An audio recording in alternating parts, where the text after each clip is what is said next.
Dahulu kala, sebelum ada ruang, sebelum ada waktu, semuanya berawal dari ketiadaan. Bayangkan sebuah kegelapan total, sunyi, dan hampa. Lalu, di tengah kehampaan itu, muncul sesuatu yang tak terbayangkan, sebuah titik tunggal. Titik ini, yang disebut singularitas, berukuran tak terhingga kecilnya, namun luar biasa padat. Di dalamnya terkandung semua materi dan energi yang akan membentuk seluruh alam semesta yang kita kenal. Seluruh kosmos, dengan triliunan bintang dan galaksinya, terkompresi dalam satu titik yang lebih kecil dari sebutir atom. Inilah titik awal dari segala-galanya, momen sebelum kelahiran waktu itu sendiri. Kemudian, dalam sekejap mata, titik itu meledak, sebuah ledakan dahsyat yang tak bersuara, karena belum ada medium untuk merambatkan suara. Inilah Big Bang. Ledakan ini bukanlah ledakan di dalam ruang, melainkan ledakan yang menciptakan ruang dan waktu itu sendiri.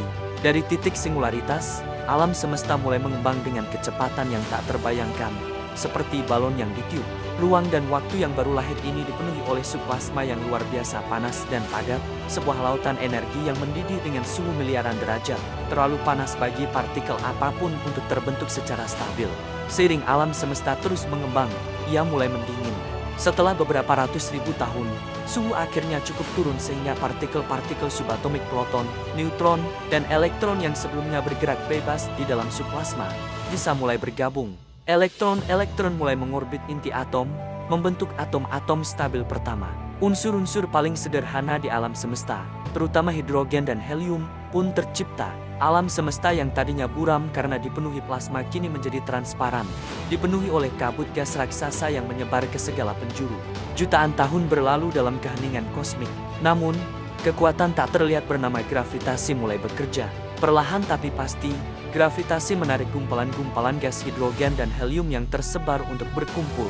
Di pusat gumpalan-gumpalan ini, tekanan dan suhu meningkat drastis hingga mencapai titik kritis. Reaksi fusi nuklir pun menyala, dan lahirlah bintang-bintang pertama. Cahaya mereka merobek kegelapan kosmik yang telah berlangsung selama jutaan tahun. Bintang-bintang raksasa ini tidak hidup sendiri. Gravitasi menarik mereka untuk berkumpul, membentuk gugusan-gugusan masif yang kita kenal sebagai galaksi-galaksi pertama. Miliaran tahun setelah Big Bang, kisah kita dimulai di salah satu sudut galaksi, spiral yang kita sebut Bima Sakti. Sebuah awan gas dan debu antar bintang runtuh karena gravitasinya sendiri. Di pusatnya, sebuah bintang baru lahir, matahari kita. Sisa material dari kelahiran matahari membentuk piringan raksasa yang berputar di sekelilingnya. Selama jutaan tahun, partikel-partikel debu di dalam piringan ini saling bertabrakan dan menempel, membentuk bongkahan-bongkahan yang semakin besar, hingga akhirnya menjadi planet-planet, asteroid, dan komet. Salah satu dari dunia baru ini adalah sebuah planet berbatu yang istimewa, rumah kita, bumi.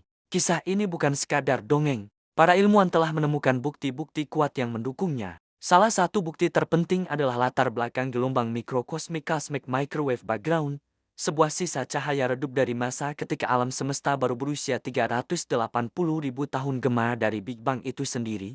Selain itu, pengamatan menunjukkan bahwa galaksi-galaksi di kejauhan terus bergerak saling menjauh dari kita, membuktikan bahwa alam semesta memang masih mengembang hingga hari ini. Kita sekarang berdiri di atas sebuah planet kecil yang mengorbit bintang biasa, memandang ke langit malam yang luas, dan merenungkan perjalanan luar biasa dari satu titik menuju kosmos tak terbatas yang kita tinggali. Pertanyaan pun tersisa, kemanakah alam semesta ini akan menuju? Apakah akan terus mengembang selamanya, atau suatu hari akan kembali runtuh? Jawaban atas takdir akhir alam semesta masih menjadi misteri terbesar yang menanti untuk diungkap.